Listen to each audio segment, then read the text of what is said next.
14,000 Americans. That is the State Department's own estimate, published on its official travel advisory page, updated 48 hours ago. Of the number of American citizens currently in the countries immediately surrounding the Iran conflict zone who have been advised to depart and have not yet done so. Not tourists who missed a flight, not travelers who chose to ignore a warning. 14,000 Americans who are trying to leave and cannot, because the commercial aviation routes that would normally carry them home are grounded. The overland corridors are contested. The sea routes through the Gulf have been classified as active conflict zones by Lloyd's of London, and the State Department's own Consular Affairs Office acknowledged in a briefing this week that the United States government does not currently have a non-combatant evacuation operation plan active in the region. No plan. 14,000 Americans. No evacuation plan. And the administration's response? When a reporter asked at a White House briefing whether a NEO had been ordered, was a sentence that will be read in foreign policy classrooms for decades. Americans in the region have been advised to shelter in place and monitor official communications.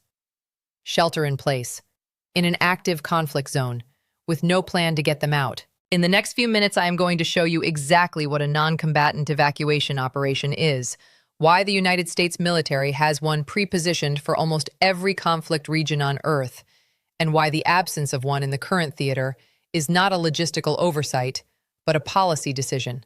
Sourced from State Department travel advisory records, Department of Defense NEO planning documentation obtained by ProPublica, and testimony from 3 former State Department consular affairs officers, now speaking on record to Reuters. I am going to show you the specific mechanism by which 14,000 Americans without an evacuation plan become a hostage situation, a humanitarian crisis, and a geopolitical leverage point for every adversary watching American citizens stranded in a war zone. And I am going to tell you why. The world American families are living in right now is measurably more dangerous than the one they sent their loved ones into. Not because the conflict escalated, but because the planning that should have preceded the conflict was never done. The military plan existed. The evacuation plan did not. And 14,000 Americans are the distance between those two facts. The United States didn't just fail to plan for its citizens caught in the conflict zone. The United States launched a military operation in a region where 14,000 of its own civilians were resident, without activating the evacuation infrastructure that the State Department and the Department of Defense have maintained in joint readiness for exactly this scenario since the Iran hostage crisis of 1979.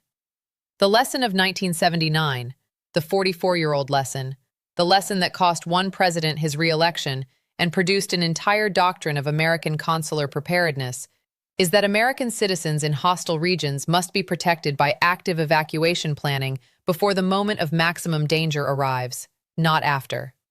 That lesson is in the NEO manual. It is in the State Department's Consular Crisis Management Handbook.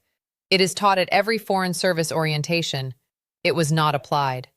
Trump had a military plan. He did not have a plan for the Americans his military plan would trap.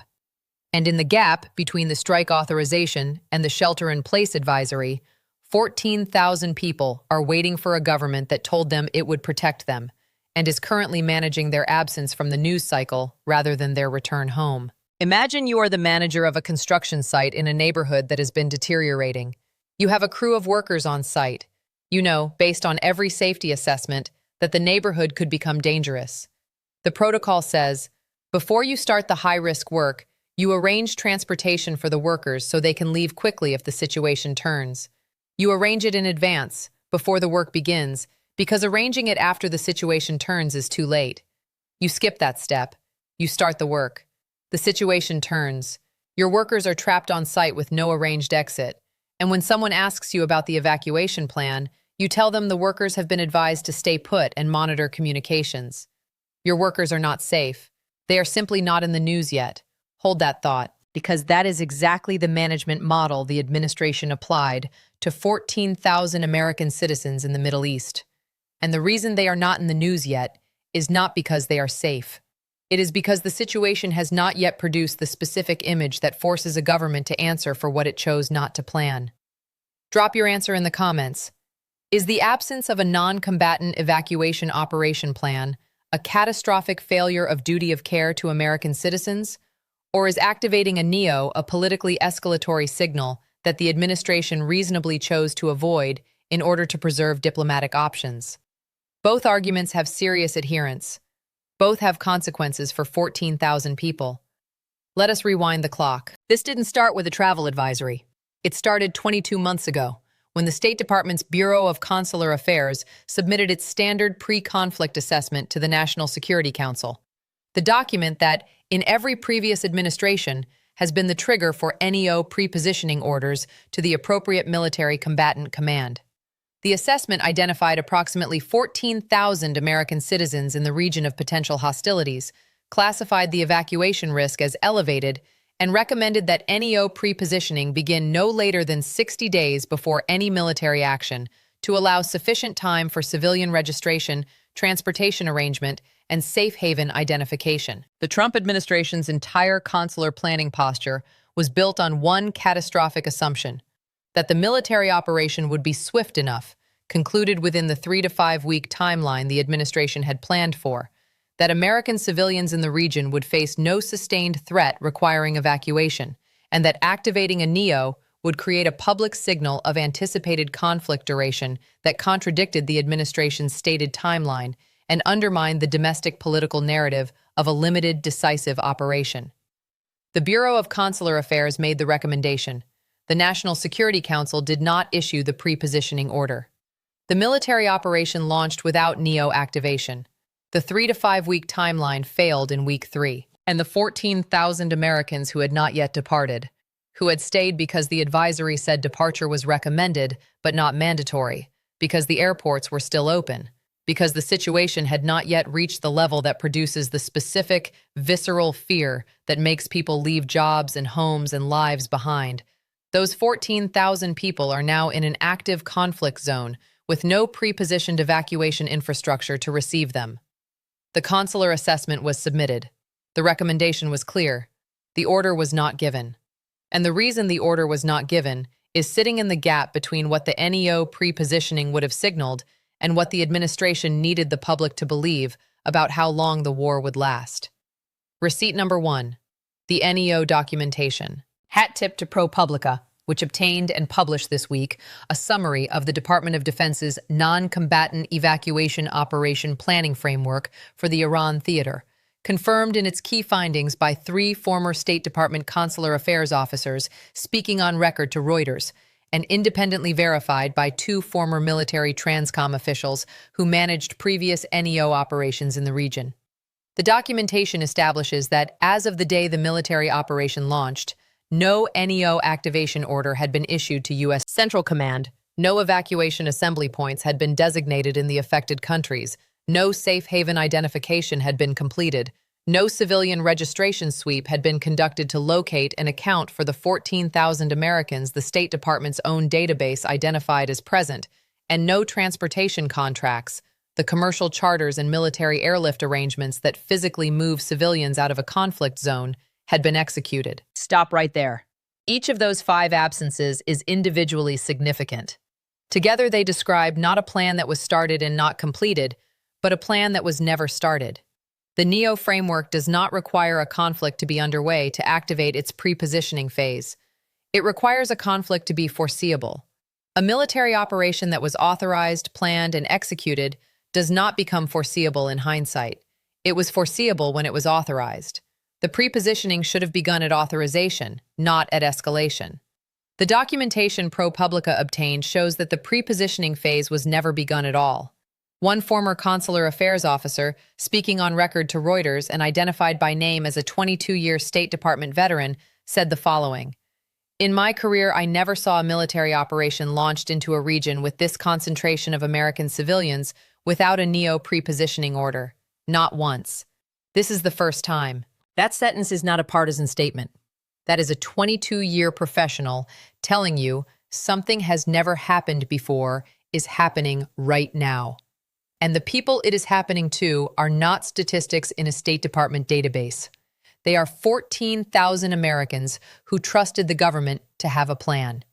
Receipt number 2, the Shelter-in-Place Advisory. Here is the part that should make your blood boil. The State Department's official guidance to Americans currently in the conflict-affected region is a Level 4 travel advisory, the highest level, defined as do not travel, combined with an instruction to, quote, shelter in place, minimize movement, and monitor official State Department communications for further guidance. Shelter in place, minimize movement, monitor communications. Here is what that guidance means in practice for an American citizen in the region right now. It means stay where you are, because we have not arranged a way to get you out, and moving without a coordinated plan may be more dangerous than staying. That is not reassurance. That is the government acknowledging, in the language of bureaucratic euphemism, that it has no operational mechanism to receive you if you move. The monitor official communications instruction is the specific tell. It means, we will tell you when we have something to tell you, which means right now, we have nothing. The State Department does not issue monitor communications guidance when it has an active evacuation plan. It issues it when the plan does not yet exist and it needs to manage the situation without creating panic. Here is what the State Department told American families in 2021 when it evacuated Kabul. It activated a NEO. It designated assembly points.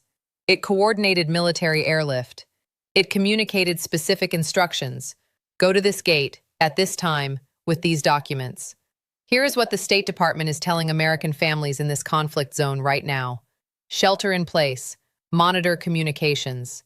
The government that evacuated Kabul in 72 hours is telling 14,000 Americans to stay where they are and wait. The difference between those two instructions is not a different threat level.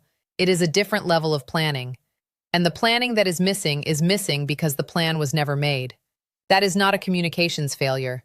That is a government that chose to protect its political narrative over its citizens' lives, and is now hoping the situation does not produce the specific image that forces accountability. If this channel is the first place you have seen the ProPublica NEO documentation, the specific 5 absences in the pre-positioning record, and the Kabul comparison assembled in one place, you are now ahead of most Americans trying to understand why shelter in place in an active conflict zone is not a safety instruction. Subscribe right now. The State Department's next consular affairs briefing is expected within 48 hours, and whether it announces NEO activation or continues the shelter-in-place posture will tell you everything about whether the administration has made the decision to prioritize its citizens or its narrative. Be here when that briefing happens.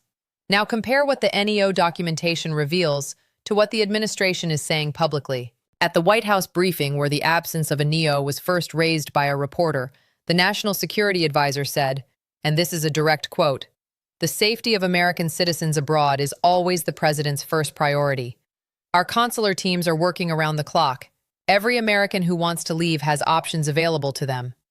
Every American who wants to leave has options available to them. The options available to an American citizen in the conflict zone right now are commercial aviation, which is suspended on the affected routes, overland travel, which crosses 3 borders with varying levels of contested control, sea transit, which Lloyd's of London has classified as active conflict zone risk, meaning commercial operators have suspended voluntary transits, or shelter in place and monitor communications. Those are not options. Those are the list of things that are not available, followed by an instruction to stay put." When the same reporter pressed, asking specifically whether a NEO had been ordered or was being considered, the National Security Advisor said, "We do not comment on operational planning. What I can tell you is that this administration stands behind every American citizen around the world." Stands behind. 14,000 Americans are in front. There is no plan to reach them. And his analysis is that the administration stands behind them. These are not serious people managing a serious consular crisis. These are performers reciting reassurance language to a domestic audience, while the bureaucratic record, the NEO documentation, the 5 prepositioning absences, the 22-year veteran's on-record statement, describes a government that chose political optics over operational planning and is now hoping the consequence of that choice does not become visible before the conflict resolves. Here is the part that should keep every State Department official, every military transcom planner, and every oversight committee member awake tonight. Receipt number 3, the leverage problem. The most dangerous consequence of 14,000 Americans without an evacuation plan is not the immediate physical risk, Though that risk is real and already producing casualties in the consular injury database the State Department has not released publicly. The most dangerous consequence is strategic. Every adversary operating in the region, Iran's Revolutionary Guard, the proxy militias they direct, the non-state actors in contested border zones, now knows with certainty that 14,000 American civilians are present without coordinated evacuation protection. That knowledge changes every actor's calculus.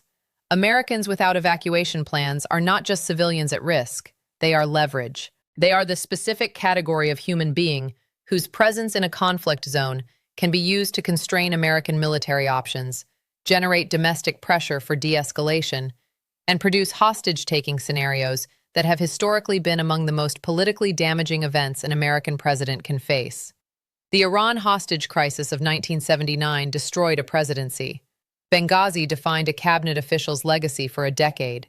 The Americans sheltering in place right now are not in those situations yet, but the structural conditions that produce those situations are present, in exactly the way the NEO pre-positioning protocol was designed to prevent. According to analysis from the Stimson Center, confirmed by two former hostage affairs specialists speaking to NBC News this week, the absence of NEO activation creates what analysts call unmanaged hostage exposure, a situation where the United States has not exercised the pre-conflict options that would have reduced its citizens' vulnerability and must now manage the consequences in real time with degraded options. The absence of the plan did not shrink American exposure. It advertised it to every actor in the region with an interest in using American vulnerability as a tool, exactly as every NEO planning document written since 1979 said it would. There is one image from this week that captures the entire story. On one side, the National Security Advisor at a White House podium, composed, professional, the specific kind of calm that is performed for cameras rather than felt in situation rooms, saying the administration stands behind every American citizen around the world. Reassuring, present, accountable in the language of accountability without any of its substance. On the other side, an American teacher in Amman, an American oil field contractor outside Basra, an American aid worker in Beirut, each of them opening the State Department's official website on their phone, reading the Level 4 advisory, reading the shelter-in-place instruction, reading the Monitor official communications guidance, and understanding, with the specific clarity that comes from being the person the policy applies to, rather than the person explaining it at a podium, that the communications they are being told to monitor have nothing useful to communicate yet. One side is performing protection. The other side is waiting for it. One side says the administration stands behind them. The other side is in front of the conflict, with no plan behind them. One side describes options. The other side has none of the options that matter. One side issued a shelter-in-place advisory. The other side is sheltering in place, hoping the situation resolves before the absence of the plan becomes the story. The NSA performs composure. 14,000 Americans perform patience they did not choose. The government stands behind its citizens. Its citizens are standing in front of a conflict zone with no way out. So what does this actually mean for you?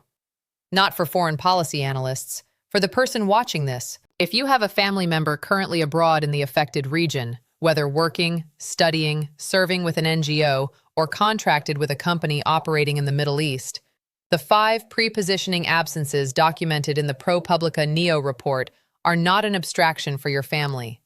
They are the operational reality your family member is navigating right now. No assembly points, no safe haven identification, no transportation contracts. The Level 4 advisory tells them to shelter in place. The NEO documentation tells you that the government has not yet arranged what getting out would look like operationally. If you have a family member in the region, this week's State Department consular briefing is the most important 45 minutes of information you will receive, and you should watch it with the understanding that options are available is not the same sentence as a plan is operational. If you work in any company with employees or contractors in the conflict-affected region, and there are thousands of American companies with workforce exposure in Iraq, Jordan, Kuwait, Bahrain, and the UAE, your legal and HR departments are navigating a duty of care environment that is materially different from the one they were managing 30 days ago. The absence of a government NEO plan does not relieve a private employer of its own duty of care obligations to employees in the region. It increases them. Legal counsel specializing in international employment law is reporting this week a significant increase in inquiries from American companies about their independent evacuation obligations when government plans are absent. If your company has people in the region and has not yet conducted that consultation, the time is now. If you are a taxpayer, the retroactive cost of an unplanned civilian evacuation in an active conflict zone is orders of magnitude higher than a pre-planned one. The 2021 Kabul evacuation cost an estimated $3 to $4 billion in emergency military airlift and crisis management over 72 hours. The cost of NEO pre-positioning, the step that was skipped, is estimated by the Congressional Research Service at between $50 and $200 million. The administration chose not to spend the $200 million of prevention. If the situation deteriorates to the point requiring emergency evacuation, American taxpayers will fund the $3 to $4 billion crisis response. The gap between those two numbers is the precise dollar cost of the decision to manage the narrative rather than pre-position the plan. If you are a military family, the absence of a civilian NEO plan has a direct military consequence. If a hostage-taking scenario or mass civilian harm event occurs in the conflict zone, the operational priorities of American military units will be immediately affected by pressure to respond. Units tasked with operational objectives will be redirected. The planned mission is disrupted. The service members conducting it are placed in circumstances the original plan did not anticipate. The civilian planning failure becomes a military complication in the field for the service members who had no role in the decision that created it. The National Security Advisor said the administration stands behind every American citizen. The ProPublica documentation, the 5 pre-positioning absences, the Stimson Center leverage analysis, the duty of care inquiries, and the estimated $3 to $4 billion retroactive cost all describe a government that stood behind its political narrative and left its citizens in front of the consequences. Here is the hard truth. The officials who authorized the military operation without activating the NEO did not intend to leave 14,000 Americans without a plan. They intended to conduct a short, decisive operation that would end before the absence of a plan became dangerous. Every decision that produced the current situation was made in service of a timeline that failed. The NEO was not activated because activating it would have signaled a longer conflict than the 3 to 5 week narrative required. The shelter-in-place advisory was issued instead of an evacuation order because an evacuation order would have required operational infrastructure that was never pre-positioned. Each decision followed logically from the one before it, and each of the decisions before it followed from the original, prioritizing the political narrative of a short war over the consular obligation of a prepared one. The administration did not abandon 14,000 Americans. It made a series of decisions, each individually defensible, that produced an outcome indistinguishable from abandonment. And the 14,000 people sheltering in place cannot tell the difference. Where does this go from here? I see 3 paths. The first is the emergency activation. The State Department, responding to mounting pressure from congressional oversight committees, family members of stranded citizens going public, and the editorial boards of major American newspapers that have begun covering the story, activates a NEO within the next 72 hours. Transcom begins emergency transportation contracting. Safe haven sites are designated. Assembly point communications go out to registered American citizens in the region. The evacuation is messy, expensive, and logistically degraded relative to what a pre-planned operation would have produced, because every hour of pre-positioning time that was available before the conflict began is time that cannot be recovered after. But the 14,000 begin to move. Some will have already found their own routes out by the time the plan activates. Some will be in harder-to-reach locations that the degraded logistics cannot efficiently serve. The retroactive evacuation saves most of them. But even in this best case, even if the NEO is activated tonight, the 5 pre-positioning absences are already documented. The Monitor Communications Advisory is already in the public record. The 22-year veteran's on-record statement is already published. The story of what was not done before the conflict cannot be rewritten by what is done during it. The second path is the slow deterioration. The administration does not activate a NEO. not because it has decided against it, but because every day of shelter-in-place guidance that does not produce a visible mass casualty event is a day the narrative holds. The situation does not improve quickly enough for commercial aviation to resume. The 14,000 remain. The number begins to shrink as individuals and companies find independent routes, overland through Turkey, private charter from airports outside the conflict radius. But independent evacuation is accessible primarily to Americans with resources. The aid workers, the teachers, the lower-income contractors without crisis evacuation programs remain. Their number, weeks from now, is smaller than 14,000, but still in the thousands, still in the conflict zone, still on the leverage list. The political pressure builds not dramatically, but through accumulation. A teacher in Amman, a contractor in Basra, a family in Beirut, each one individually manageable, collectively producing the accountability the shelter-in-place advisory was designed to defer. The third path is the hostage event. This is the one nobody wants to say out loud. An organized hostile actor, a militia, a proxy force, a state-directed unit, takes custody of a group of American civilians in the conflict zone. Not a random crime, a deliberate, publicized, politically calculated act designed to create the specific domestic American political pressure that 14,000 unprotected civilians in a conflict zone are designed to generate. The administration, which managed the absence of a plan through bureaucratic language and political narrative, is forced to manage it in the full public visibility of a hostage crisis. The options available at that point, negotiation, military rescue, diplomatic intermediation, are the options that should never be the primary tools for protecting American civilians, because they are the options of crisis response rather than crisis prevention. They are expensive, unpredictable, and dependent on cooperation from parties whose cooperation cannot be assumed. The outcome, however it resolves, is permanently associated with the decision that created the vulnerability. The decision to launch a military operation in a region where 14,000 American civilians were present, without first arranging a way to get them out. You would normally say that the deterrent effect of American military power would prevent a hostile actor from targeting American civilians in this way. But the 14,000 have been in the region without NEO protection for 11 weeks. The deterrent has been tested every day of those 11 weeks, and the actors in the region who have tested it have spent 11 weeks learning that the specific consequence of targeting American civilians that they were most deterred by, the immediate, coordinated, pre-planned American civilian protection response, does not currently exist. And there are no more guardrails. Here is what I know for certain. Regardless of which of those three paths this follows, emergency activation, slow deterioration, or hostage event, the 5 pre-positioning absences documented in the ProPublica report are in the permanent record. The shelter-in-place advisory is in the permanent record. The 22-year veteran statement is in the permanent record. The Stimson Center leverage analysis is in the permanent record.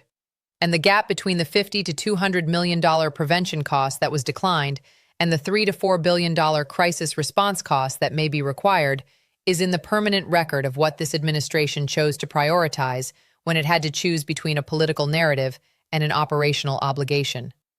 Even if the NEO is activated tomorrow, every day it was not activated was a day those 14,000 people waited. Even if every American comes home safely, the documentation of what was not done to prepare for their safety is already public.